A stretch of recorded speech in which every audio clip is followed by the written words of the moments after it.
shall we begin? 5, 4, 3, 2, 1. All right, boys and girls, it's time for Jerry's Outdoor Show. Heard exclusively right here on AM 860, FM 95.1, KWPC, the voice of Muscatine. Powered by Indian Creek Lure Company, the Sicilian Pizzeria, Mitchell Arms and Ammo, Pierce Custom Rods, Tailwater Marine, Deaf Guy Taxidermy, and RB's Outback Bait and Tackle. Like Jerry's Outdoor Show on Facebook. Jerry, our rods and reels are ready. Let's go fishing. Well, you see, Tim, this is how my story goes. My daddy left home when I was 3, and he didn't leave much for Ma and me, just this old fishing pole and an empty bottle of booze. I hear you, man. I don't blame him for what he ran and did, but, the worst thing he ever did was name me Jerry.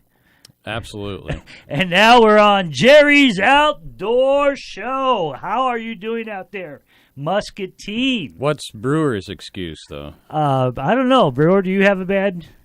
It was a cane pole. A cane pole? Yeah. Can you imagine that? And he didn't fish with it much. He just whooped me with it. And now there's your answer. The bottle of booze, he did provide that, though. And Lonnie, how about you? Did you have a happy childhood growing up? Yes, I did. Now, you said you've been pretty much out on the Cedar your whole life, right? Yes, I have. Yeah. Now, did you ever run into Brewer? Because Brewer was out there weren't you out there for quite a while before you went I was down? out there from, let's see, I got out there about 69, 70, and left there in 81. And I fished Nash Cutoff, Cedar River. We'd skip over to the Iowa River and hit all of them. Then I came back home where I started out on the Big Mississippi. Yeah, and I've never ran into it. But, I did a lot of fishing at night. I didn't really want to see anybody. That's exactly, I think, the point that we're trying to get to. Because Lonnie's a upstanding, law-abiding citizen. And, you've met Randy. I grew up in Rochester. Most of my river has been from Cedar Valley, up there at the bridge, down to Salisbury.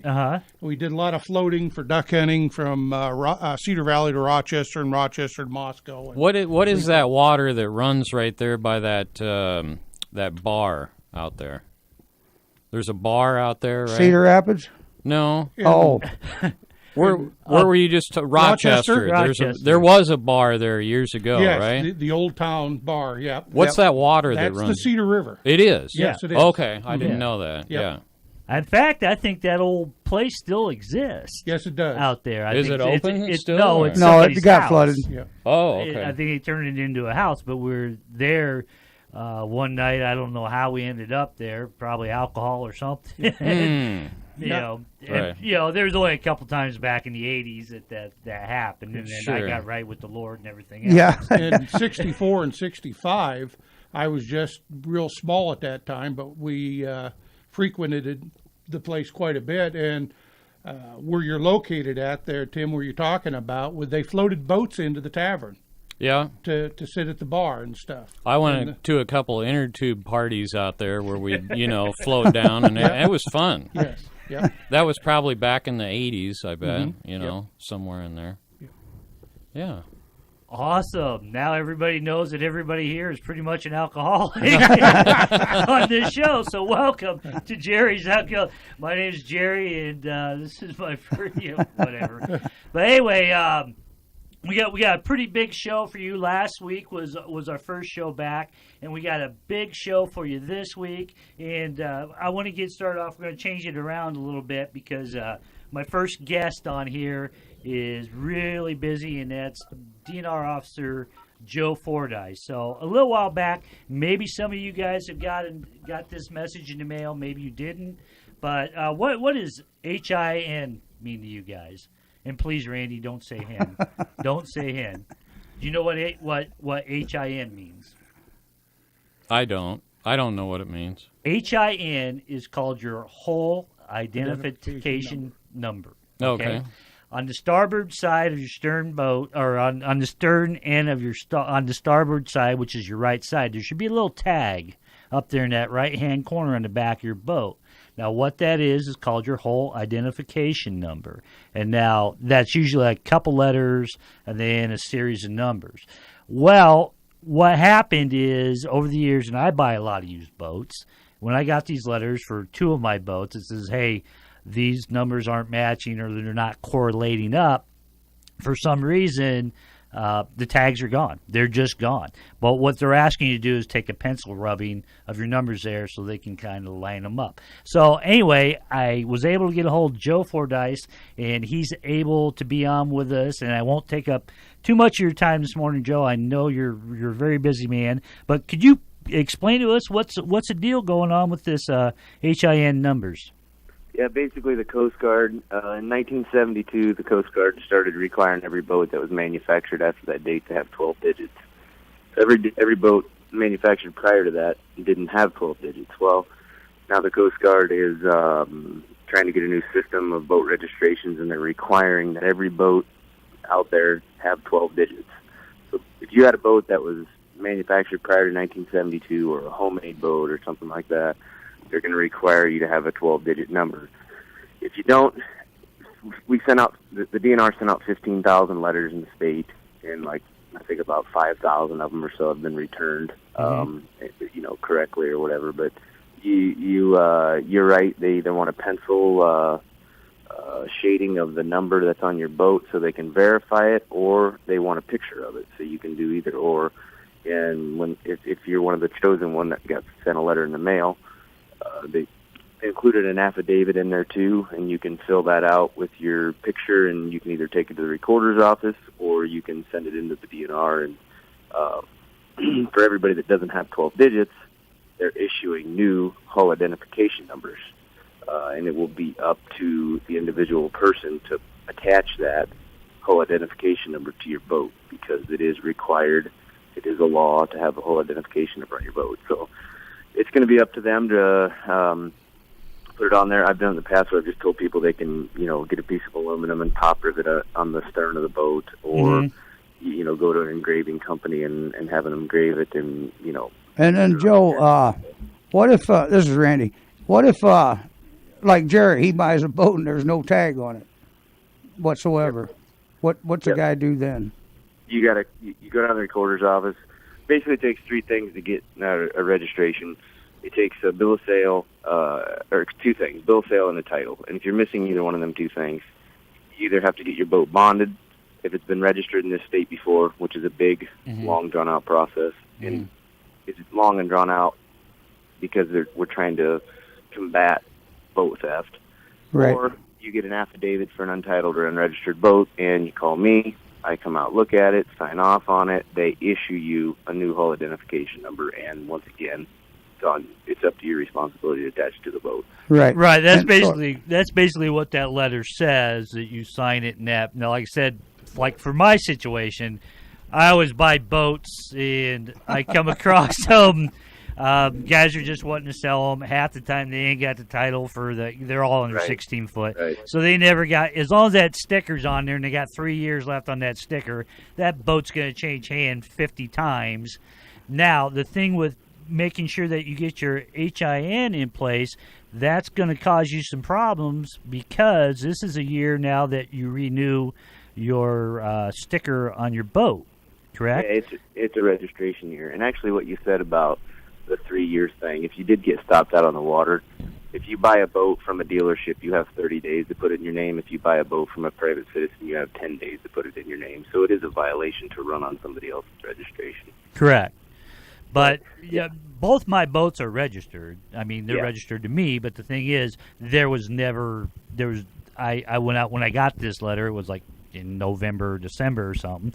Of course, it's snowing and all that. I was like, I'll deal with it when it gets warmer. Nobody's thinking about it. Right, exactly. So I pulled them out of storage, and I was like, my gosh, there's nothing on here. So I sent an email to the state or whatever. It's like, I would give you a rubbing, but there's nothing to rub. Yeah. And I'm yet to hear from them. But I can all you have to put on your letter, on your affidavit, is no HIN.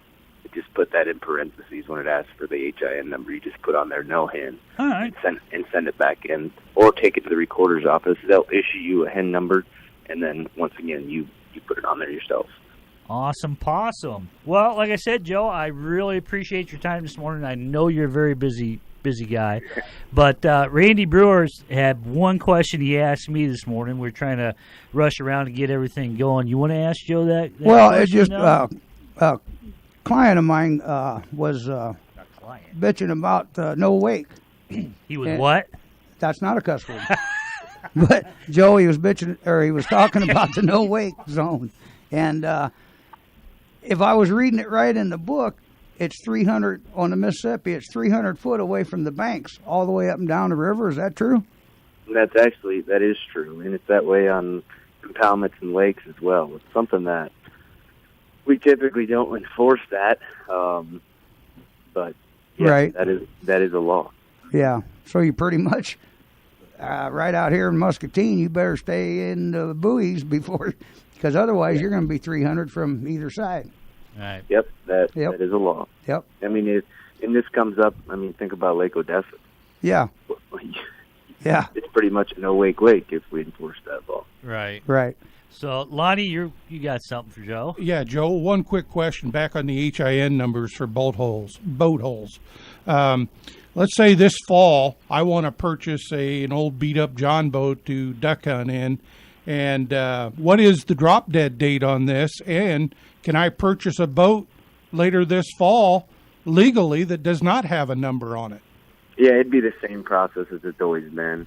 You go down to the recorder's office, they give you an affidavit. You call me on the phone, I come out, verify it doesn't have a HIN and never been registered. They issue you a HIN, and you put it on there. Thank you. Yeah. Fair enough. That is great. And now the last kind of final thing on this. If you don't have your ducks in a row and you haven't got your new registration sticker for, 2019 or whatever, this is going to hold it up, right? Are they going to? Yep. They won't allow you to register your boat without getting your ducks in order. Yep. Which is April 30th or whatever. And April 30th. Yep. Yeah, so they don't want an onslaught of people coming in April 28th and go, what? What's going on? I didn't know about this. So at least I'm sure they are prepared for that, just because that's human nature. But yeah, it'd be, I'm sure everybody would prefer it if they got it taken care of prior to. Awesome, Joe. I appreciate you taking your time. I know you're busy this morning and everything, but we appreciate you, bud. We'll have you on when you got a little bit more time. Anytime. Thank you, Joe. Thank you, sir. Take care. So, yeah, there you go. So hopefully that clears that up. You can go to DNR website. You can probably call down the recorder's office if what we were talking about kind of went over your head a little bit. But, yeah, like I was saying, I buy lots of boats. I've got 3 sitting in my yard right now. And the hardest thing is when, say, if it was, like if I bought it in 2013 and the registration sticker's brand new on it, that boat's changed hands so many damn times. And then when I get it, it's like, look, I need the title for the trailer. I need something. Well, I ain't got it. I don't. So then it ends up costing me money where I have to do a title search and all this stuff, which, unless the boat's over 17 foot, you don't have a title for it. But the trailer, so it's a lot of stuff like that. So this is what's going to hold you up if you go down there to get your new sticker for this year. So anyway, I just want to get that out there. I want to go early and get it because I've got quite a few boats myself, and right. The canoe was mine years ago, and then that's one that holds a motor on the back. And then I inquired it back from the same guy. That was the deal. Right. And I've yet been able to match them numbers up with the stickers I get because I get a handful of stickers every time I go to re-register everything. Right. So I'm just going to do it early.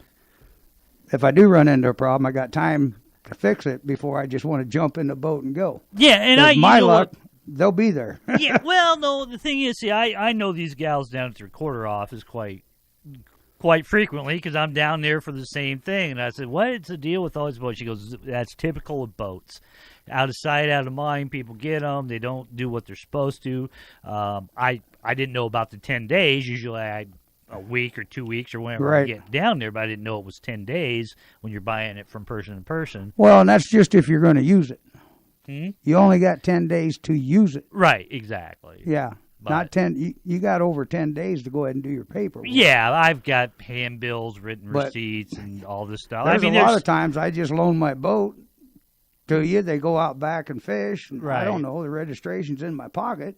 Right. Yeah. So I don't know what's well, going to happen you know, if they was to get checked. Yeah, but a lot of times, you know what? That's going to fall up to the discretion of Right. the officer. Now, if you're just out there fishing and he looks And it you over ain't doing nothing. and you're not doing nothing. Now, if you're hauling bales of marijuana over to Illinois or something, which, you know, they might, you know, throw up a red flag. It's the and other way add around. that to it. I have no idea. I just saw it. I just saw it on Cops one time, so I have absolutely. So anyway, let's get on with the fishing report here a little bit. Now, I went out to Chicken Creek Saturday and Monday, and right now the water temp out there is about 50 degrees.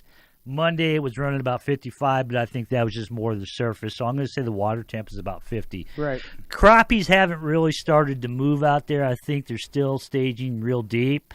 But once that water starts warming up to that 55, 56 degrees constantly, then they're going to start staging their way up About to another the 2 weeks. up to the 2.5. shallows. But what I can tell you for sure was biting was bass. There's a lot of large bass out there, and I witnessed, if everybody knows that fishes Chicken Creek on a regular basis, there's a house that sits out there with a little floating dock. And me and the guy were talking. He was up on the shore, and I was in my boat kind of trolling around there. And, you know, how they doing this morning? I've caught a couple, but there's nothing to write home about. And he kind of just dropped his lure in right there by his little raft. He goes, my God! He pulled up a 4-pound bass right there in the shallows. So they're up there. And like I said, when I was out there, I was the only one out there in a boat traipsing around. There's a lot of big stuff trashing around out in the weeds and up in the sticks and stuff like that. They're trying to get warm. So pretty much anything that's silver, you're going to get a big bass. A crappie on my end weren't so much just yet, but like I said, once that water starts to warm up, I think it's going to be a little bit better. What say you guys? What do you know on going down around your neighborhood, Lonnie? Well, right now it's I've seen a couple of boats out on the river, and other than that, I don't think there's a whole lot going on. I mean, you can catch a sturgeon now and then off a night crawler. Mm-hmm. Now, Tuesday, it's supposed to get back into the 50s around here, nice weather. Mm-hmm. And I plan on going in the pond that I have, Quarry Pond, for the first time. I plan on going in there and trying for some crappie. That's a damn big pond you got. Yeah. There, I've got some areas located, and if they're still deep,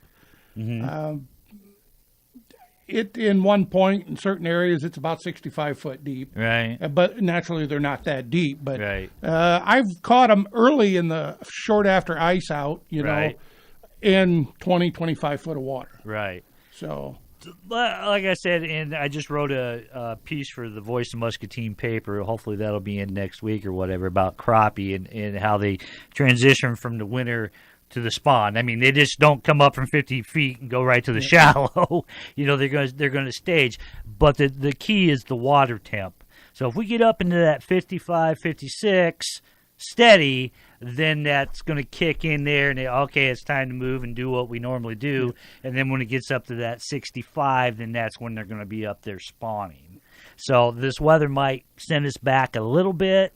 But you know, well, if it hells anymore, it's like dumping ice in your coffee. Yeah, no kidding. I saw that on Facebook. Man, that beat me up down there. Golf balls. Right is that there. really? That's from a piece of hell. Well, you're supposed to be inside. What the hell's wrong with you? Me and Buckshot was out there. Here it goes. We seen a big one come down. Grandpa, get it for me. Okay. You weren't trying to catch it on your tongue. I didn't know that them things would beat the heck out of you now. I got a knot on my head from it. But yeah, it cooled things down right now. Oh yeah, absolutely. You know. Now before we go on further, I know last week you had a little problem with your intro. So me, Tim, and Wes got together again, and we made you a new intro. So we're gonna let you give a listen to this. And what do you think of this intro, Randy? It's probably just about as. Nope, that's the wrong one. Now weighing in at 200. Okay, well, he said he put it under the same one, so we'll go. I tell you what, we'll slide into a little commercial break, and then we'll come right back, and hopefully we'll get it figured out. So just hold your tongue, brewer. We'll be right back. I've spent 1,000 miles. Don't you change that dial. We've got some more great fishing advice coming up. Actual fishing advice may not be helpful. Right here on Jerry's Outdoor Show on KWPC AM 860 and 95.1 FM. Mitchell Arms and Ammo is your locally owned gun shop. They're a small shop with a huge inventory that puts its customers first. Owner Troy Mitchell takes his time to find the right firearm to fit your needs. Visit them online today at mitchellarms.com or like them on Facebook for special offers and start searching their thousands of accessories and firearms available. They offer online pricing and local pickup. No freight or extra fees. Just add tax and pick up at the store in a few days. Warranties honored locally too. Stop by Mitchell Arms and Ammo on Plaza Place in Muscatine. Is your boat not starting well or running to its fullest potential? Have Nigel at Tailwater Marine take a look and have it running tip-top again. Conveniently located on Mississippi Drive, just south of downtown Muscatine, Tailwater Marine has years of experience and the skills to keep you worry-free on the water. Tailwater also carries towables, water toys, and accessories for your fun and safety on the water. Call Tailwater Marine, 563-264-BOAT. That's 563-264-2628. Pierce Custom Rods are handcrafted of the finest materials available and designed to provide the most enjoyable fishing experience imaginable. Each rod features a perfect blend of power, action, and detail customized for the user. If you want the utmost in performance, quality, feel, and appearance from your custom rods, choose Pierce Custom Rods. Search Pierce Custom Rods and like them on Facebook or call 563-299-8645. And now back to more Jerry's Outdoor Show. If you've missed part of this episode or any other episode, what were you thinking? Give Jerry's Outdoor Show a like on Facebook. Listen to past episodes on iTunes, Podbean, and jerry'souttdoorshow.com.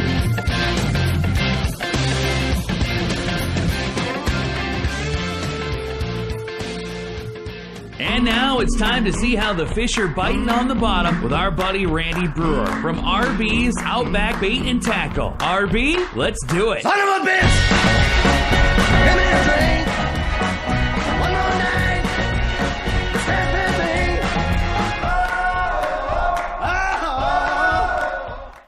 Now, how does that one? Well, you're putting a little jazz into me there, I think. You guys are trying to Is get that me gonna fired, keep me aren't up? you? Wake over here? You guys or are what? trying to get me fired. Well, Wes came up with the idea, and I said, I don't know. Randy gets kind of stabby sometimes. So we're trying to hone in on it, and we're getting. Yeah, there. you're working on something. I just ain't but figured out the what. thing is, and we got to bring this up to mention again. Now, you did real good on last week's show. So it makes it official. We are now $2 in the pot for the Humane Society. That Randy Brewer has not said a bad word. You came a little close this morning. That's a hard-earned $2, buddy. I know it, but for every show that we got that you don't cuss, I'm going to give $2 to the Humane Society. Now, there are a bunch of words you can't say on the radio. So right now, Tim Scott is here. And he's a broadcasting legend. Tim, what are those 7 words you can't say on the radio? No, I'm not gonna. I'm not gonna go. Google there, Tim. Google George Carlin. 7 words you can't say on the radio. It'll be on YouTube, and it's right there for everybody. So anyway, Randy, it would help if he give me a heads up out in the parking lot or something. I know what right? these 7 words are. I know. I'll tell you. All right, there you go. I'm working to make Jerry pay. What'd you do to your head, man? That's where that hail hit He me. got hit in the hail. He was trying to catch it with his tongue, Okay. like a snowflake. They were big as golf balls or a little bit bigger. That took a piece out of there. They man. hurt. Yeah. I think that one come down through the trees without hitting a branch. Yeah. No, you can't do Common Core math. But anyway, Go ahead. As far as the fishing report that we've been trying to get to, the little bit that I do know going on is Deep Lakes Park down there is putting out some real nice bluegills, and they're catching them mainly on crickets and them little sponge cotton, whatever you want to call, gulps. There's the red and the green and the white. They're just putting them on a little bitty gold hook with nothing on 4-pound line, and they're just flipping it as far as they can flip it and letting it just slowly fall down. They're picking up a few bass doing that too. And that's down at Deep Lakes. far as crappie, there's one or two of them being caught, not a whole lot yet. They're up in the shallower sides of all those, Right. because its water is warmer there. Right. And then as far as the river goes, there's not a whole lot of catfishermen out there on the Mississippi, but they are catching or snagging some spoonbill down there at the lock and dam. The lake, as of this morning, the brakes has been shut off because of high water, and I didn't get time to run down to the tubes which go into Lake Odessa, but it's usually when they open them tubes up is when the high water is. So I don't know if the tubes are open yet or not. Okay. So that's as far as I'm hearing. All right, that is awesome. Yeah, as far as the river goes, I haven't seen a lot of pictures on Facebook, but I have seen a lot of spoonbills being put out, but I haven't seen a lot of catfish or fish in general nature being on. But somebody that can attest to that, we got on the phone right now, is a good buddy, Kent Hendricks. He's the liaison with the Muscatine County Conservation Board, and he can tell us a little bit what's going on there a little bit deeper. In deep with Kent Hendricks right now on Jerry's Outdoor Show. How you doing, Kent? Good. Yeah, we got some cool things coming up here for the county. As far as the Deep Lakes Park, we're going to have a cleanup day, Saturday, April 2nd, from 9 to noon. And we're looking for volunteers to come down and just help clean up and get ready for the busy season. All I ask is if you're going to volunteer, just to let them know. You can call the Conservation Board or send them an email. Their information's on their Facebook page. It's kind of something we were talking about on the page there, and some of us were talking back and forth. Well, yeah, we should do this, and the Conservation Board stepped up and set up a day and everything for us. So. Yeah, I remember how that discussion came about. It was one of your articles on there, and then somebody chimed in, hey, I really think about getting a bunch of volunteers together to clean up the place, and that came up pretty quickly. So there you go, the power of Facebook. Yeah, that was pretty neat the way that worked. They also say dress for the weather and bring your work gloves, and then they'll provide any tools necessary. I assume the garbage bags and whatever else.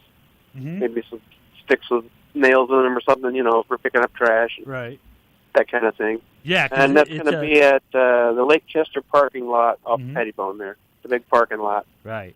So, where the dock and everything is. So. Yeah, so we'll do everything on our end to make sure that we got a good turnout down there. I know a lot of people are concerned, and there's a lot of trash down there. There's a lot of fishing line I've seen laying around, stuff like that. I try to take out more than I bring in and try to help with that, but it is a massive park down there.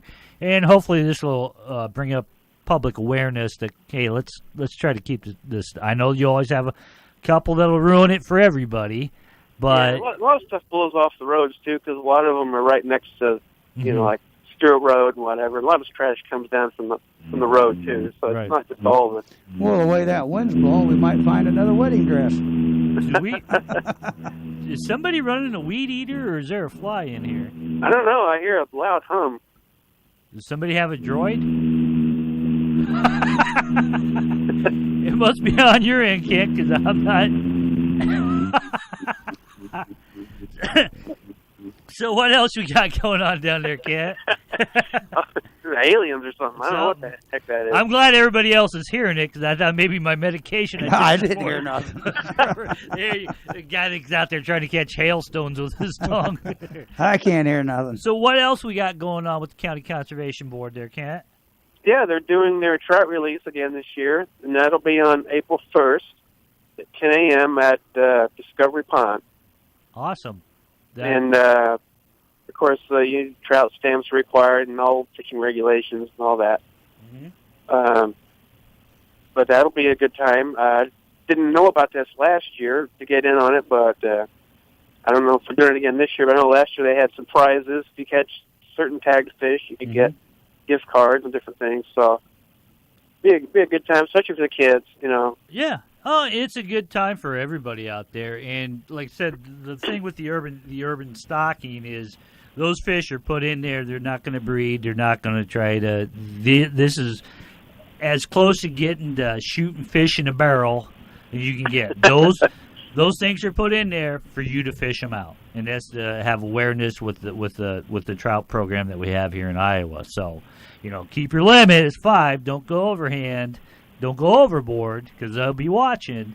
But it is a good time, and depending on if you got the right setup, the right time, you're going to get your limit real easy. So, what else you got going on, Cat? That's about it as far as events coming up.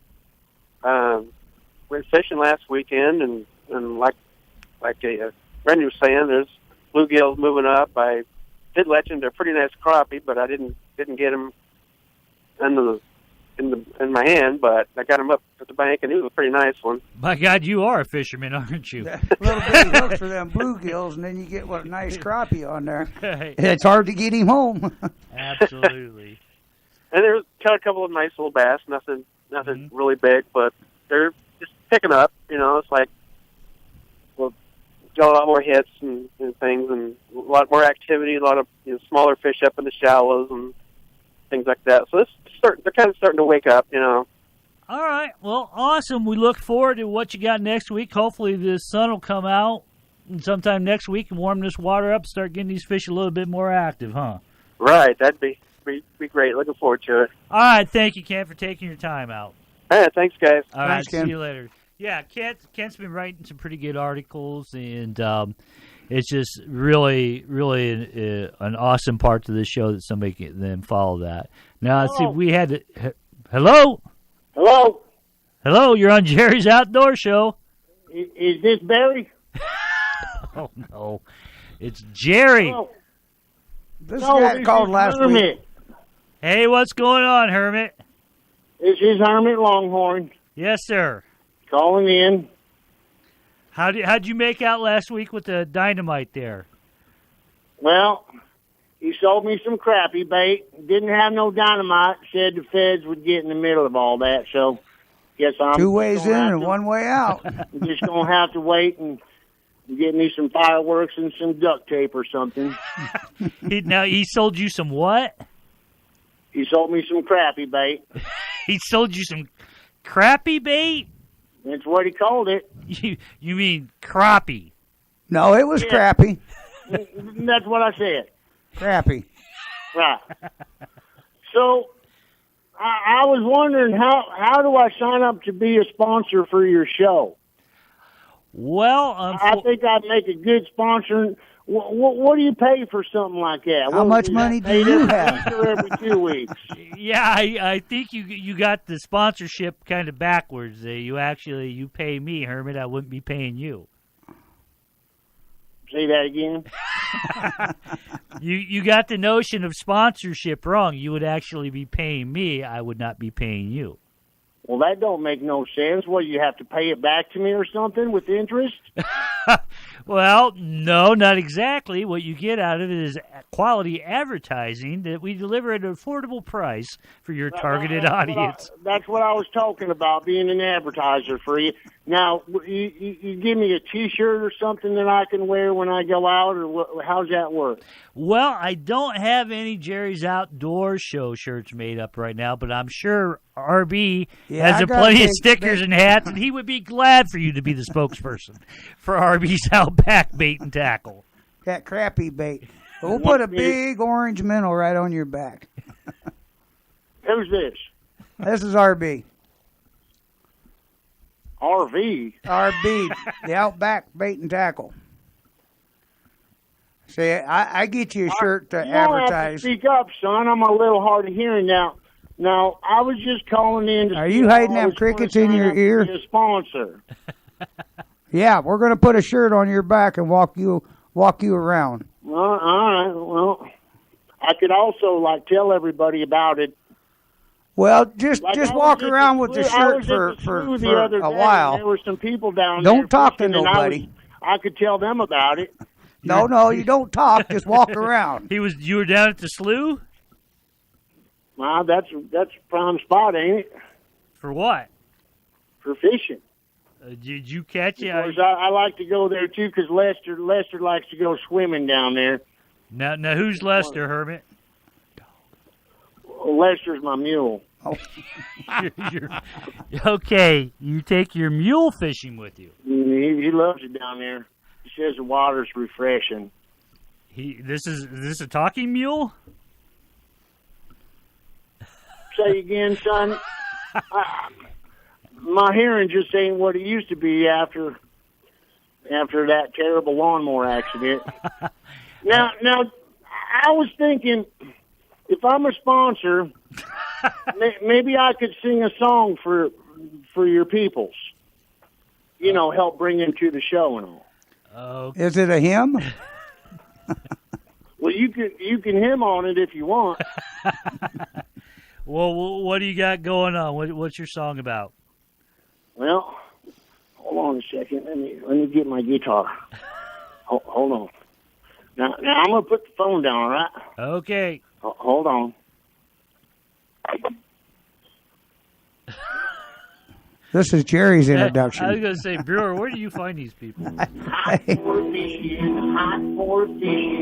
Harry's Outdoor Show gets you hot for fishing. Man needs a hobby when the wife is fishing. About all the broken things around the house needs fishing. Friday morning is a real good time. Get all the best advice that you're ever going to find. Jerry's Outdoor Show is number one, just a lowdown and a whole lot of fun. That's kind of like a Virgil Walker. Yeah, that's a mighty fine picking you got going on there, Hermit. Hello. That's a mighty fine picking you got going on there, Hermit. So I was thinking, maybe I could sell you that song for $500. I think we might have to negotiate a little bit, or you're gonna have to send me. Well, I know them big media companies got mountains of lawyers and that, but I was thinking we could talk one-on-one about something like that. Well, I tell you what, why don't you call me off air, and maybe we can come to an arrangement. No, I got the arrangement for the song already. It's all done. I worked on it all day. This is going to be a fine negotiation. Hermit. Well, I was hoping it would be because Lester, he's got hunger and I need to feed that. Okay. Well, I tell you what, we'll talk off air, my friend. All right. All right. So you gonna give me a call? I'll give you a call right after the show, bud. All right. Sounds good. All right. Thank you, Hermit. All right. Bye. Cool beans. Bye, Hermit. See, now, if more of my fans could do that, write songs about me and Wherever whatnot. fish are biting, that's where Virgil goes. That sounds like it was from the 60s. Well, we'll have to see. I'll check it out. I'll have him send me an MP3, which I should have had him on the air for that because I know last week he didn't know what an iPhone is, so I'm sure an MP3 is probably going to be a little bit out of his The only way that could have been better if he would have had Flat and Scruggs with him. I was looking in there for a cuss word. I thought I heard one. No. But could be wrong. But hey, anyway, you're on Jerry's Outdoor Show. We got to slide into a commercial break, and we're going to be right back after this. Hey, you're listening to Jerry's Outdoor Show on KUPC 860 AM and 95.1 FM. Well, what the hell is supposed to do, you moron?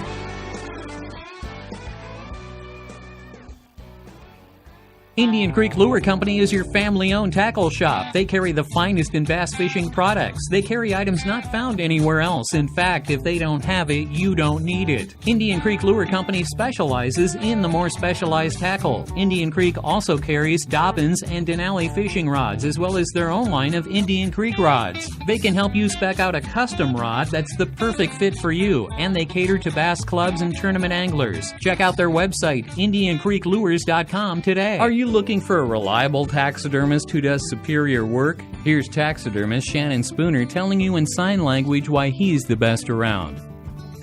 Oh, we forgot to mention, he's deaf. Deaf Guy Taxidermy in Clinton mounts every type of game imaginable, from deer and coyotes, fish and ducks, you name it, he can mount it. Text him, please. Don't call 563-613-4411 or send him an email to deafguytaxidermy@icloud.com. Deaf Guy Taxidermy, proud sponsor of Jerry's Outdoor Show. Listen on KWPC Friday mornings at 10 a.m. Shannon wishes he could.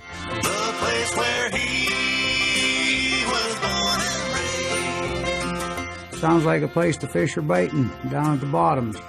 This is Randy Brewer from the Outback Bait and Tackle Shop. When you're ready to go fishing, to hit the river and local fishing holes, come and see me. I've been fishing our local areas for over 40 years. I'll be able to set you up with the right bait and tackle for our fishing holes in the area. I'll even throw in some of my experienced fishing advice. So before you head out to your fishing hole, come see me at the RB's Outback Bait and Tackle, located 16114 County Road X61 here in Muscatine. Call me at 563-506-0490. Sign says 9 to 5. Call anytime after. We'll get your bait. That's a spicy meatball. The Sicilian Pizzeria in Wilton is now serving domestic and import beer plus wine that complement all the great dishes prepared by owner and our friend Gary Brown. The Sicilian brings you the taste of New York Sicilian-style pizza plus Chicago favorites like Italian beef, meatball, and many more delicious authentic sandwiches. Really hungry? Order a Chicago-style stuffed pizza. Mouth-watering good. It's the Sicilian Pizzeria, 912 West 5th Street in Wilton. Call and place your order with Gary today at 563-732-9396. Satisfy your taste buds with the Sicilian. And now back to more Jerry's Outdoor Show. If you've missed part of this episode or any other episode, what were you thinking? Give Jerry's Outdoor Show a like on Facebook. Listen to past episodes on iTunes, Podbean, and jerry'souttdoorshow.com.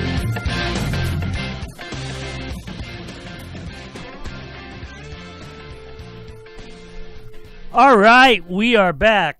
You know, folks out there listening to Radio Land, I want you to help me welcome a world-class angler for the first time to Jerry's Outdoor Show, Mr. Ted, and I hope I'm getting this right, Ted, Takasaki.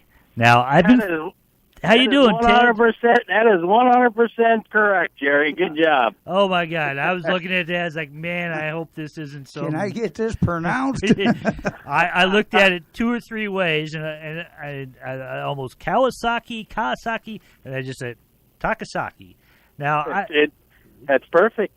Excellent. See? Well, thank you for calling in, Ted. Yeah, got that word right. No, anyway, I've been following Ted on Facebook now for a couple months now, and you really have been banging the walleye out lately.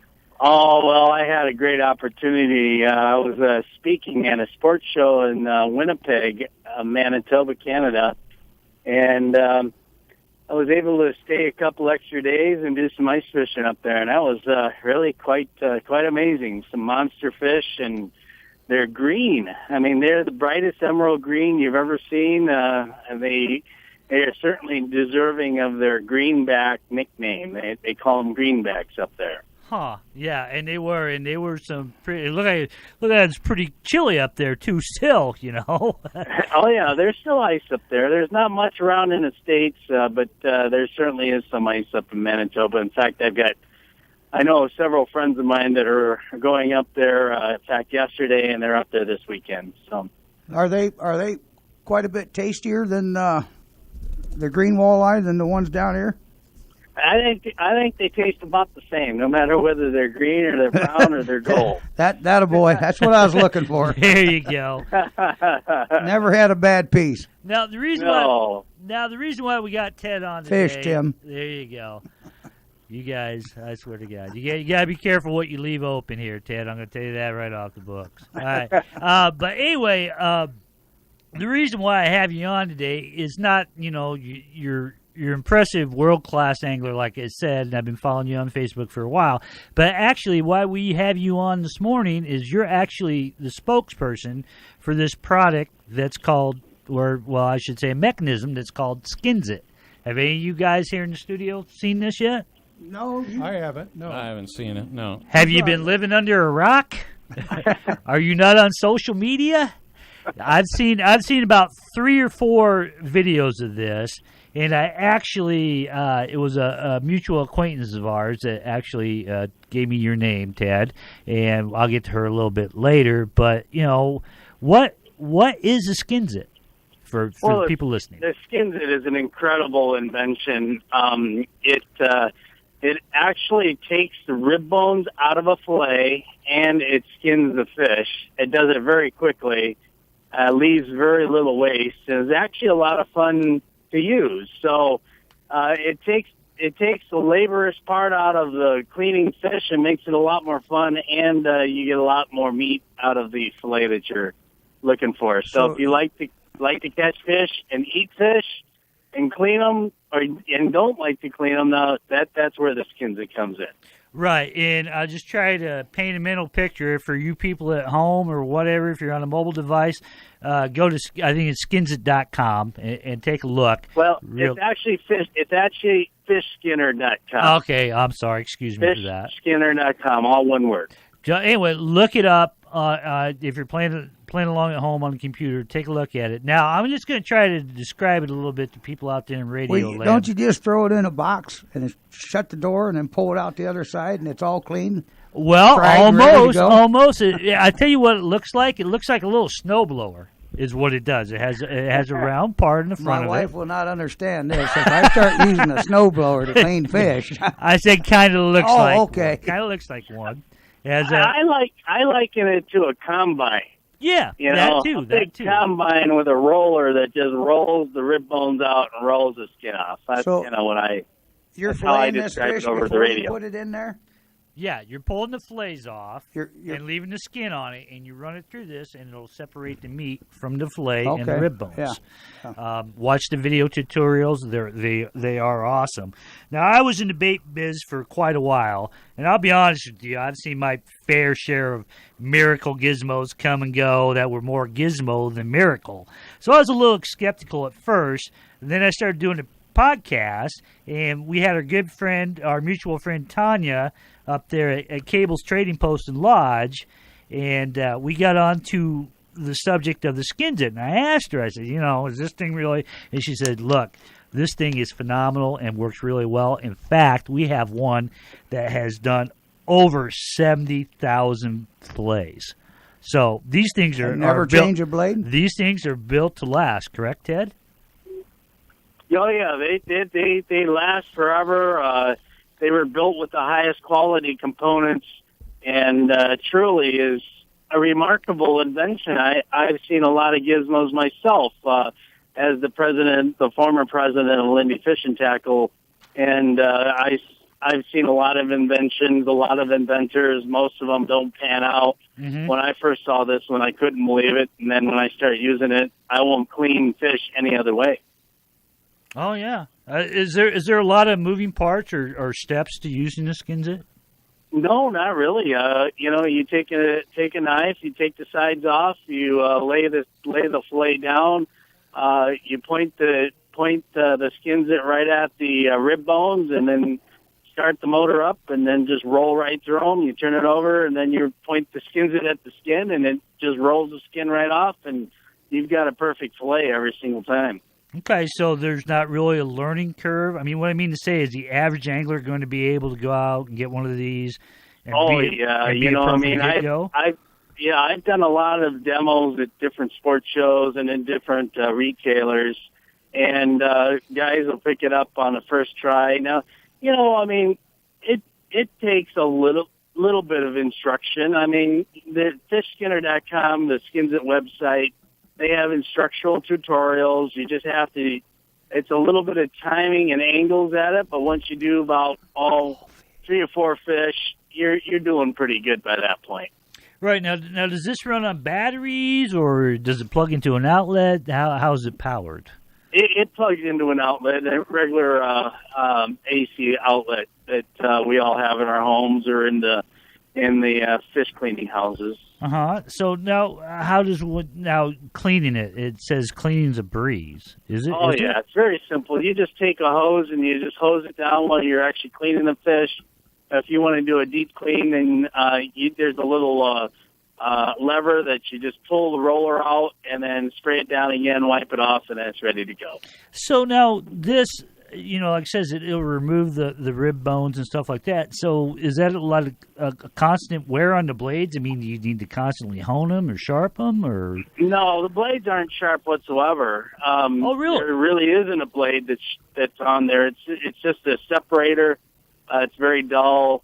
The rollers actually grab a hold of the skin or the ribs, and then it just picks up the ribs, and then the little separator separates the ribs and the skin from the meat. And there's no sharpening of blades. It's not sharp at all. So there's now does that really that do all fish, crappie, bluegill, walleye, and northerns?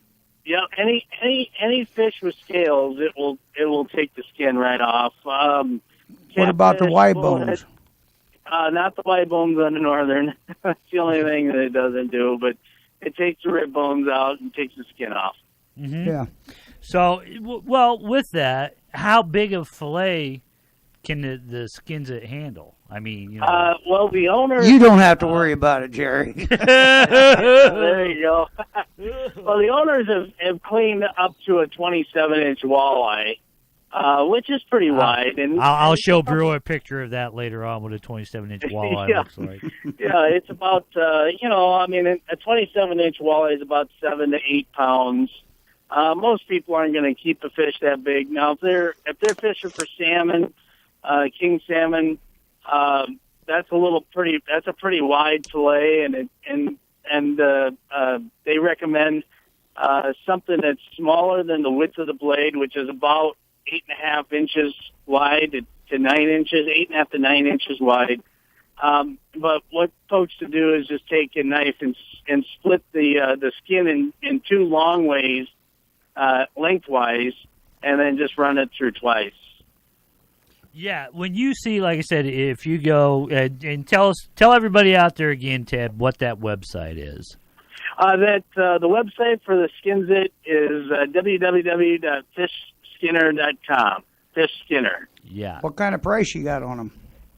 I think their manufacturer suggested retail is $149. Mm-hmm.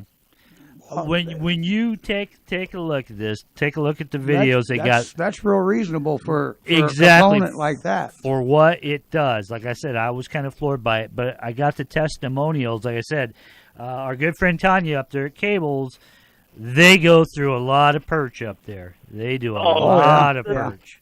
The thing about it is that it cuts your fish cleaning time in about half. Tanya and Thane over there at Cables, they can go through 100 perch in less than 20 minutes. Yeah. Wow. And so when you're able to save that much time, what is your time worth? And that's right.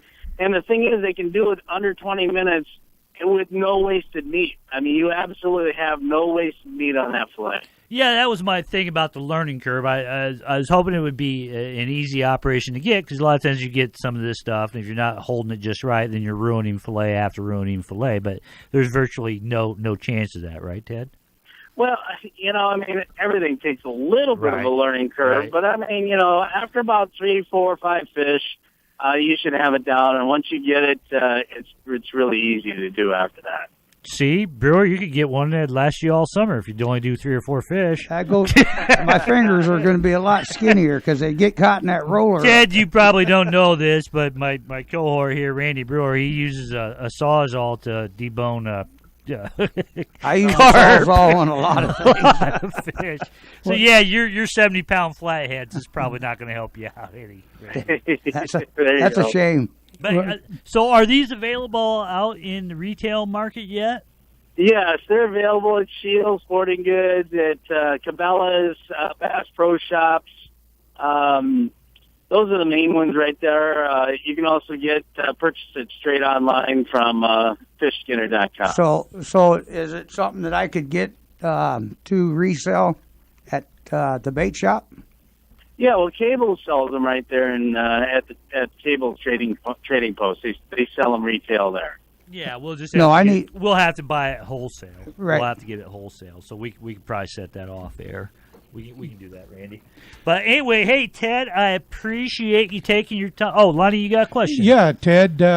I didn't recognize the brand name when you mentioned it there in your introduction, but if I'm not mistaken, there is an excellent video on YouTube about this very machine at a commercial fish house that use those extensively for their fish. Oh yeah, there's a lot of YouTube videos. I mean, and there's more and more every day as anglers purchase these and they get somewhat proficient on them. Then they've been taking videos on their phone and posting those on YouTube as well. So there's videos and information on the internet all over the place, and it's Skinzit, SKINZIT, and then fishskinner.com is the website. Yeah, there is tons out there. Like I said, if you're not on social media, you've missed it. Get on social media. It's all over out there, but it looks fantastic. And, Ted, I appreciate you taking your time out this morning. Please give my my good friend Ted Takasaki a like on Facebook. Look him up and give him a like there. He's got tons of hits just on his angling process. I'm not, Skinzit is separate. He's a spokesman, but he's a world-class angler. I appreciate you taking your time this morning, Ted. Hey, you betcha, Jerry. Thank you very much, guys. I really appreciate it. Thank you much, Ted. Yeah, you guys, you need to, Well, see, I got a table down there, and it's here we go, 10 foot by 2'6". Right. That anybody's welcome to use. Mm-hmm. To clean their fish. It's got the white board on it to save their knives. Right. And get one and set it at the end of it. Right. See, that's what my friend up there at Cables does. They actually clean the fish for the customers up there. And they use this, and like I said, I'll try to download some videos to Bobby or Randy or whatever, and you can take a look at it. But they really do. And like I told him, over the phone off air, I was like, a lot of gizmos this day. I've seen. But I've seen it in 1995. action. And like I said, up there at Cables, they've said she has a couple of them, and one has at that time in January has done over 70,000 fillets. That's no knives. Lot of fillets. No knives. It just you have to cut the fillet off, right. But it just skins it from there and just get all that good there's stuff. where your bones come in. Is the knife you're taking it off the hide. The carcass, because that thing really don't cut no bones. It just slides between. Right. Take a look at the video and go with that. Hey, we're rapidly running out of time. I just wanted to kind of get to this last one here real quick. What a lot of people don't know is I take, if you have questions, feel free to text them into me. You can text them here at the station, or you can give it to me at Gmail, Jerry's Outdoor Show at gmail.com, or you can see me on Facebook. But we got one last letter, and then we got to slide out of here. This comes, Dear Jerry's Outdoor Show, I've been a long-time listener and just love the show. I especially love Randy Brewer. Yeah. I tried finding a picture of him on the internet, but can't find one. Can you please post a picture of Randy on your site? He sounds very handsome. Due to some unforeseen issues a couple years ago, I can't get out anymore, or else I would go to his bait shop and see him in person. That's not possible for me now, and a picture sure would help me on them lonely nights. Thanking you for all your help in advance. Sincerely, Muscatine County inmate number 793476. Yeah, we're out of here on that one. But no, it's been a fantastic show, and an hour goes by. She's waiting in the parking lot for you. There you go. In stripes. There you go. But no, what we did today, I didn't really get to mention it, is you guys did a good job by not paying attention to the cameras in here. We're actually filming a pilot of the Jerry's Outdoor Show for MTV. Well, that's MuscatineTv channel. So, yeah. All right, until next week, for my good friend Tim Scott, my good friend Lonnie Ford, and my good friend Randy Brewer, this is all from Jerry's Outdoor Show. We'll see you next week. Bye-bye, Thank you, folks. You've been listening to Jerry's Outdoor Show. Special thanks to Indian Creek Lure Company, the Sicilian Pizzeria Wilton, Mitchell Arms and Ammo, Pierce Custom Rods, Tailwater Marine, Deaf Guy Taxidermy, and RB's Outback Bait and Tackle. Tune in every Friday morning at 10 a.m. right here on AM 860, FM 95.1, KWPC, the voice of Muscatine. Well, I love her, but I love to fish.